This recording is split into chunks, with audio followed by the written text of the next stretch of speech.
The woman in the charcoal coat waited until the last car had pulled out of the cemetery before she came over and said the thing that would unravel everything I thought I knew about my father. "Go to the law office on 4th Street in Cincinnati," she told me. "Tell them whose daughter you are. They've been waiting a long time." I remember the cold more than her face. It was the second week of March in Ohio, that mean in-between season, where the wind still has teeth, and it came across the rows of white headstones at the Dayton National Cemetery and rattled the little flags somebody plants by the graves of the ones who served. My father had been in the ground for maybe 20 minutes. There was no crowd, no line of people in dark suits, no program with his accomplishments printed on the inside fold, no slideshow, no honor guards worth of grandchildren. There was a flag, a chaplain who'd never met him, my brother who left before the casket was lowered, and me. My father was a retired Army flight medic. He flew dust-off missions in 2 deployments in a few places I only learned the names of after he was gone. You would never have known it from his house. No shadow box on the wall, no folded uniform, no framed citations. He kept his coffee at 6 in the morning, fixed the gutters himself in October, and paid every bill the day it came in like the postman might judge him for being late. After he retired from the reserve, he took a part-time job at a hardware store off Wayne Avenue because, he said, he liked knowing where everything was. He never once told me what those medals he didn't display were for. I had to find that out the slow way, in pieces, over 30 years. He died on a Tuesday. I know exactly when because Sunday dinners were a standing thing with us. Pot roast, the same chipped blue plates, the TV off, and when he didn't pick up the phone on Tuesday afternoon to confirm groceries, I drove over. I had a key. I found him in the kitchen. The coffee was still in the pot. The medical examiner said it was his heart, and that it would have been fast, and I have held on to that sentence like a railing ever since. His will was 1 page, handwritten, witnessed, filed with a local attorney years before. The house came to me. Everything else, it said, was as already arranged, which at the time I read as a sad little phrase meaning there wasn't much. My brother read it the same way, and faster. Wade called before the funeral home had even finished their paperwork. "So that's the whole estate, huh?" he said. "Figures. Dad never kept a dime he could give away." There was something underneath his voice that I didn't have a word for yet. It wasn't grief. It was more like a man checking the receipt. So when the woman in the charcoal coat said what she said, I almost laughed. We were standing in a public cemetery in Southwest Ohio. There was nothing about my father's life that pointed toward a law office or a secret or anyone waiting. I asked her who she was. She told me she'd flown with him a long time ago, that he'd pulled her crew out of a bad place once, and that he was the most disciplined man she'd ever known. Then she pressed a plain card into my glove, a Cincinnati address, a name, a phone number, nothing else, and walked to a sedan that had been idling the whole time and was gone before I thought to ask the questions that would keep me up that night. I didn't tell Wade about the card. That evening, I went back to the house. It still smelled like him.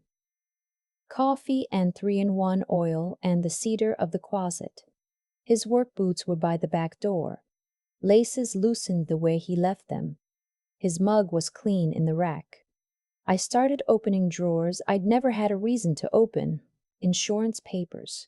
A folder of tax returns going back further than I knew a person was supposed to keep them. Warranty cards for appliances we'd thrown out a decade ago. All of it ordinary. All of it small. Then I found the ledger. It was in the bottom of his bedroom closet, in an old ammo can he used for nothing in particular. And it was a regular green accountant's ledger, the kind you buy at an office store. The handwriting was his, those tight block capitals, no curve to anything. Columns of dates and dollar amounts going back to 2003, deposits, always deposits, regular as a heartbeat, $400 here, $650 there, never missing a month. And in the margin beside some of them, initials Lash, CDMA, and a long list of others, and once circled twice the word keep. I sat on the edge of his bed and held that ledger for a long time. My father drove a 14-year-old Silverado. He clipped coupons out of the Sunday paper. He reused the foil off a baked potato. None of it added up to a man with a ledger full of standing payments and the lawyer in Cincinnati. Wade called that night. "You start clearing the place out yet?" he asked. "I know a guy who'll do estate cleanouts cheap, takes a cut of whatever sells." "He's been gone 3 days," I said. "I'm just saying. No point letting it sit." A pause. "If there's anything in there worth anything, we split it down the middle. Fair's fair." There it was again. Fair. Split. Clean. He'd been saying versions of it since the day Mom died, like the family was an asset to be divided and he was making sure he got his column right. "There's not much," I told him, which I believed, mostly, and which was about to become the biggest understatement of my life. I called the Cincinnati number the next morning, standing in my father's kitchen with the coffee maker he'd never use again. A woman answered on the second ring, brisk and polite, and asked how she could help. I gave her my father's name. The line went quiet. Not a bad quiet, a careful one. And then she said, "Yes, we've been hoping you'd call." She asked when I could come down. She told me to bring a photo ID and a certified copy of the death certificate. She did not say the word money once, and somehow that made my stomach drop more than if she had.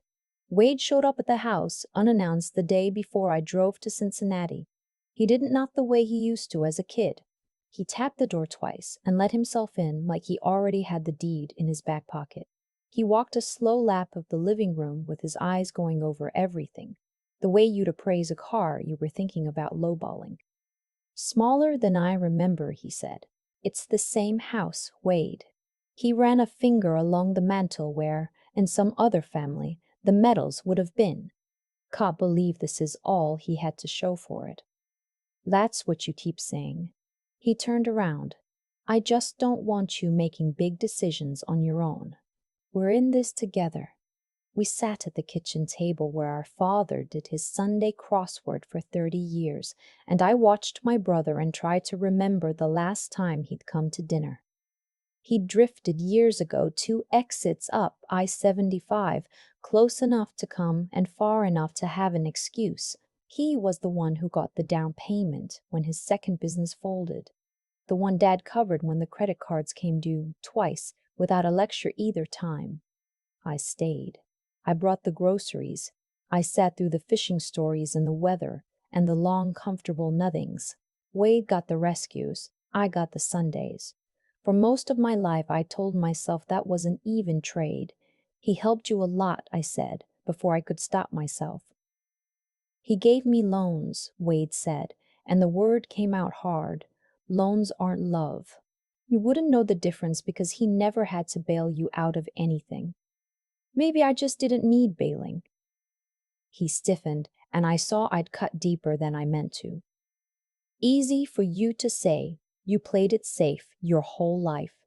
Steady little job, steady little house. Some of us actually tried to build something, and he loved you for it," I said. "He respected you," Wade answered, and there it was, the line that would echo through the next year. "There's a difference," and he made sure I knew which one I got. He left before I could think of anything true to say back. The next morning, I drove south on I-75 with the death certificate and my driver's license in a folder on the passenger seat. The ledger zipped in my bag because I couldn't make myself leave it behind. It's about an hour from Dayton to downtown Cincinnati. I don't remember much of the drive. I remember that the office, when I found it, was nothing like I'd built up in my head. No marble lobby, no security desk, just an old brick building on 4th Street with brass numbers and a small firm on the 4th floor whose name I didn't recognize.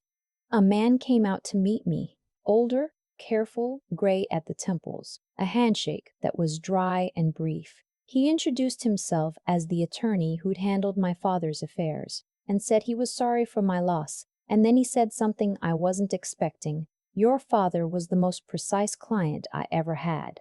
I mean that as the highest compliment I'm capable of." He led me into a small conference room and laid a folder on the table. Inside were documents with my father's signature on them, the earliest dated 2003, the same year the ledger started. Your father established a charitable trust, the attorney said. He funded it himself every month for over 20 years.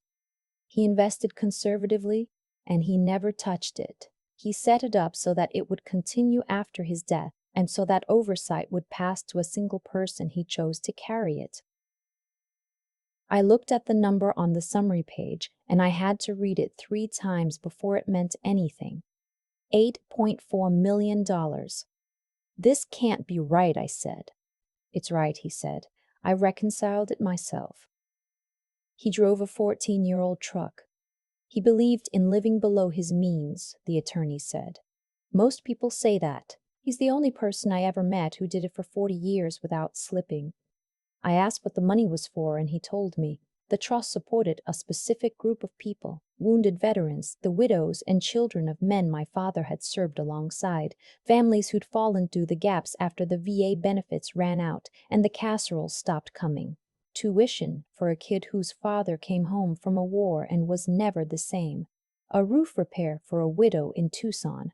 A wheelchair-accessible van for a man who'd lost both legs and was told by his insurance that the modification was elective. None of them, the attorney said, knew where the money came from. My father had insisted on it. And me? I asked.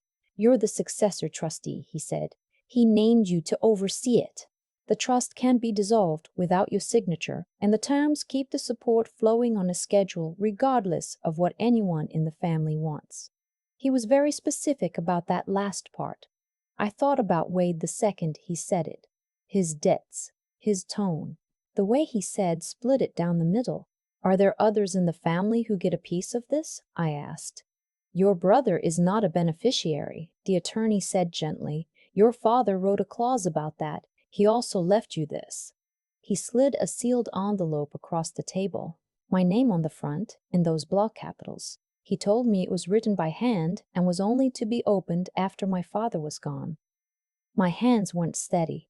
Before I could open it, my phone went off in my bag. Loud in that quiet room. Wade. I let it ring twice and answered. Well, he said. What'd the lawyer say? Is there anything? I looked at the number on the page in front of me. $8.4 million built by a man who reused tinfoil. There's something, I said. I'm still going through it. How much? And I understood, sitting in that little room, that I wasn't going to tell him.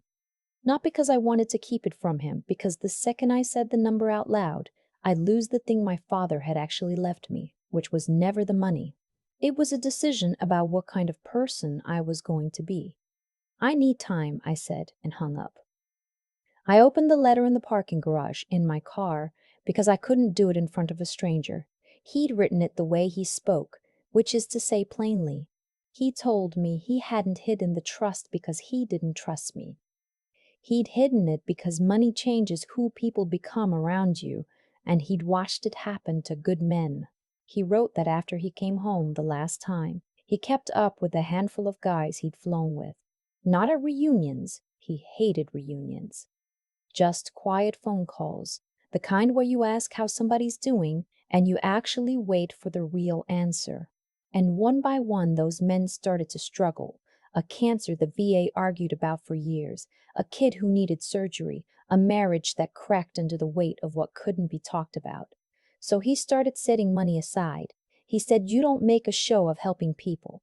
You just open your hand and you keep it open, and you don't ask to be thanked. The last line of the letter is the one I think about most.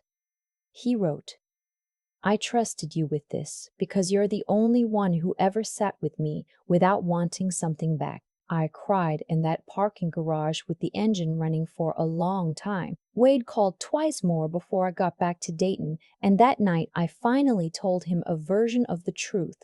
I told him Dad had set up a trust. He asked who it was for, and I said, veterans and their families. There was a long silence, and then he said, very quietly, and us? I'm the trustee, I said. That's not what I asked. There's money in it, I said carefully, but it's not sitting in an account waiting to get split. It's structured. It has a job to do. How much? I told him. 8.4 million. I heard him breathe in. Jesus, he said. $8 million, and he let me drown. He bailed you out 3 times that I know of, Wade. That was loans, he snapped. This is inheritance. That's mine as much as yours. It isn't mine to split. That's the whole point of how he set it up. It is that simple. You sign a paper, you sell whatever it's invested in, we cut it 2 ways, and you walk away with $4 million and a clear conscience. Nobody on God's earth would blame you. He would, I said. The line went dead. He'd hung up. He filed 3 weeks later. It wasn't dramatic. There was no shouting on courthouse steps, no reporters. It was a manila envelope served to me on a Wednesday afternoon, a petition in the Montgomery County Probate Court contesting the trust, alleging undue influence and a failure to fully disclose assets, and demanding what the filing called equitable distribution to the natural heirs. Legal language has a way of taking a family and turning it into parties. I hired a local attorney, a woman named Ms. Calderon who'd done 20 years as an Army JAG before she went private. She had a gray bob and a way of reading a document like she was disarming it. She went through everything my father had built and set her reading glasses down and looked at me. Your father didn't make a single sloppy move in here, she said. He expected this exact day. The trust predates any claim your brother could have by 2 decades. It was funded, documented, and referenced in the will. This holds. You're sure? Families don't fall apart over money, she said. Money just shows you the cracks that were already in the wall. Your brother's been angry at a ghost for a long time. He's just finally got a court to be angry in. The first hearing was procedural and boring in a way that surprised me. Beige walls, fluorescent lights, a docket full of strangers waiting on their own bad days. Wade sat at the other table with his attorney and didn't look at me. He looked tired. He'd lost weight. He didn't have to lose. His lawyer argued that the trust had been structured to unfairly cut a natural heir out of his rightful inheritance under Ohio law. Miss Calderon stood up and said in a voice you could have ironed shirts on that the trust was 20 years older than the grievance, lawfully created, properly funded, and referenced in the decedent's will, and that there was not one shred of evidence of anyone influencing my father to do anything in his entire disciplined life. The judge asked for more documentation and set a second date. Out in the hallway, Wade caught up to me by the elevators. You could end this today, he said. 1 signature. I'm not going to break something he spent his whole life building because you're impatient. You're picking strangers over your own brother. I'm picking what he asked me to do, I said. There's a difference. You taught me that one. The second hearing brought the records, 20 years of statements, every deposit in that green ledger backed by a bank entry, every disbursement to a family documented and clean. The third hearing brought the woman in the charcoal coat. She walked into that courtroom in a plain navy suit, no medals, nothing to say who she was, and took a seat in the back until Ms. Calderon called her. When they asked her name for the record, the clerk had to ask her to spell her former rank, and that was the first time I understood. I'd been handed that card by a retired full colonel. She testified like she was reading a weather report. She'd flown with my father. He was a man of discipline and almost unbearable integrity. She had personal knowledge that he intended, for years, to provide long-term support to the families of men they'd served with. When Wade's attorney tried to suggest she had pressured my father into setting up the trust, she didn't raise her voice. She just looked at him and said that nobody on earth had ever pressured my father into anything, and that if there was any influencing done in that man's life, it ran the other direction. The room changed after that. Authority that doesn't need to announce itself carries a different kind of weight. I watched the judge listen. When she came back from a short recess, the ruling was 4 sentences long. The trust was valid. It predated the claim. There was no evidence of undue influence or improper disclosure. The The petition was dismissed. No gavel slam, no music. Just dismissed, and the next case called. Outside, Wade stood by his truck staring at the asphalt for a long time before he spoke. You really weren't going to bend, he said. No. He never trusted me. His voice cracked on the last word, and it surprised both of us. Not with the truck keys when I was 16, not with this. 40 years, and he never once thought I could be the one he leaned on. I didn't argue, because under all the legal noise, I think he'd finally said the true thing. It was never about $8 million. It was about a boy who spent his whole life waiting to be the one his father chose and lost. I'm not your enemy, Wade, I said. He gave me a tired, terrible little smile. Sure feels like it from here, he said, and drove off before I could answer. That night I went home and opened the small fireproof safe in my father's hall closet. I'd found the combination written in the back of his crossword book months earlier. His anniversary with Mom, of course. There were only 3 things inside. A flag, folded into its tight triangle. A photograph of 4 young men in flight suits squinting into a desert sun, my father second from the left, and on the back 4 names in pencil, 3 of them crossed out. And an index card, soft at the edges from handling, with 1 line in his block capitals. Do the next right thing, quietly. That was the whole inheritance, really, not the $8 million. That card. For about a week after the ruling, Wade went dark. No calls, no texts. I kept working with the firm in Cincinnati to make sure the next round of disbursements went out on time. A tuition payment, a mortgage quietly brought current for a widow named Mrs. Delgado, a medical bill for a young man named Cole who'd been waiting on a denied claim for 8 months. The work didn't stop because the family was bleeding. My father had built it that way on purpose. But I kept circling back to 1 line in his letter. You just open your hand and you keep it open. Wade wasn't a named beneficiary. He wasn't a wounded veteran or a widow, but he was my brother, and he was drowning. And somewhere in the fine print of that trust, my father, who thought of everything, had left a door. There was a secondary provision. If I chose, as trustee, I could allocate a capped percentage each year for what the document called direct family stabilization, provided it was structured, documented, tied to accountability, and conditional.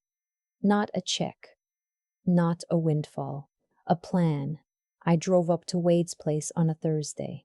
His townhouse looked the way it always did. Grass a week past needing it, porch light burned out, his truck in the drive.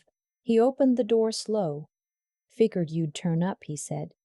Can I come in? He stepped back. The kitchen counter was a city skyline of unopened envelopes, the kind with the cellophane windows and the red ink. I didn't say anything about them. We sat at his little table. I'm not here to win, I said. Feel like you already did. I'm not dissolving the trust. That part's done. I figured. But Dad built something into it for family. Structured, conditional. I can put it to work for you. His jaw tightened in a way I recognized from 40 years of watching his face. You want to put me on an allowance. I want to break the cycle you've been stuck in since you were 22. There's a difference. I'm not a kid. No, I said. You're my brother, and you're behind on everything in this kitchen, and I have a way to fix that without handing you a check you'll burn through by Christmas. He looked away. He paid my cards off twice, he said quietly, and he never once made me feel like garbage about it. You're going to make me feel like garbage about it. I'm not trying to. Then why all the conditions? Because he believed in boundaries, I said. And I do too. The deal is this. The trust covers a financial counselor. We build a 5-year plan, not a 1-year miracle. You get a capped annual distribution, and it's tied to you showing up and doing the work. No lump sum, no blank check. And if you say no, then nothing changes and we go back to not speaking. And I'll be sad about it for the rest of my life, but I won't sign your way out of it. He sat with that for a long time. Outside, somebody's dog barked once and quit. I wanted him to be proud of me, he finally said. That's all it ever was. The businesses, the money, all of it. I just wanted him to look at me the way he looked at you. He never said it to me either, I told him. He showed it by trusting me with this. That's not the same as loving me more. It just means he knew I'd sit still long enough to carry it. His eyes were wet, and he didn't bother pretending they weren't. You really went all the way to Cincinnati, he said. Yeah, and he really built all that out of nothing, out of hardware store paychecks. Yeah. He shook his head slowly, and something in his face that had been clenched since we were kids finally let go a little. I thought he was small, he said. My whole life I thought the quiet meant there was nothing there. He wasn't small, I said. We spent the next 2 hours at his kitchen table with a legal pad, doing the unglamorous arithmetic of a life. What he owed, to whom, in what order it had to be paid, how to turn a 1-year drowning into a 5-year climb. It wasn't a movie. It was spreadsheets and a calculator app, and a lot of him saying okay under his breath. When I stood to leave, he walked me to the door, and at the threshold he stopped me. I don't want to be the guy who sued his sister over a dead man's money, he said. Then don't be him, I said, starting now. He gave a rough little laugh. You sound exactly like him. I learned it somewhere. A year went by. This past March, on a gray morning with the same wind cutting across the same white stones, my brother and I stood together at the Dayton National Cemetery in front of a headstone that says only his name, his rank, and 2 dates because he didn't want anything else on it. Nobody made us come. The trust didn't require it. We came because it felt like the thing he'd have done. Wade had aged in a good way over those 12 months. The frantic edge had gone out of him. He'd finished his first year with the counselor and paid down more than half of what he owed. He'd sold the boat he never used and closed the credit lines that had felt like lifeboats and were really anchors. He wasn't fixed. He was steadier. There's a difference, and I'd learned to see it. The trust ran exactly the way my father designed it. Disbursements went out every quarter, quiet as a tide. Mrs. Delgado kept her house. Cole had his surgery and started taking classes at a community college outside Tucson. 2 kids of men in that desert photograph started their freshman year of college in the fall and never knew the name of the man who paid for it. I used to think he was holding out on us, Wade said, looking at the stone. He was holding something, I said, just not what we thought. He nodded. He was quiet for a minute, and then he said, Do you ever wish you just split it and walked away? No. He looked at me sideways. Even when I dragged you into court? Especially then, I said, and that got the smallest smile out of him. We stood a while longer. The wind moved the little flags the same way it had the day we buried him, and I thought about the man who put my hand on the most important thing he ever made. Not because I was the strong one or the smart one, but because I was the one who sat with him on 100 ordinary Sundays without ever once asking what was in it for me. Before we left, Wade cleared his throat. I was wrong, he said. About him. About you. I know, I said. He didn't say anything else. He didn't have to. Here's the thing I keep coming back to. The thing I tell you if you were sitting across the table from me. When somebody you love dies, everybody wants to know what they left behind, like it's a number you can read off a page, but the real inheritance is almost never the money. It's a pattern. It's a discipline. It's the choice you make about whether you're going to carry the thing they built forward or set it down because it's heavy. My father was a quiet man, with no medals on his wall and no stories he'd tell. He lived without making a sound, and he died the same way. But he didn't leave quietly. He left a green ledger and a list of names and an index card that says to do the next right thing and not to make a show of it, and he trusted me to keep it going long after he was gone. If you've got someone like that in your life, someone who carries more than they ever let on, who shows up steady when everyone else is loud, go see them while you still can, call them, forgive them if there's something to forgive. Ask them the question you've been putting off because the answer might be sitting in a closet, in an old ammo can, and you don't want to find it the way I did. I'd love to hear about the quiet one in your family. Tell me about them down below, because I'm starting to believe the loudest thing a person can leave behind is the silence they kept on purpose, and the people they took care of without ever once raising their hand to be seen.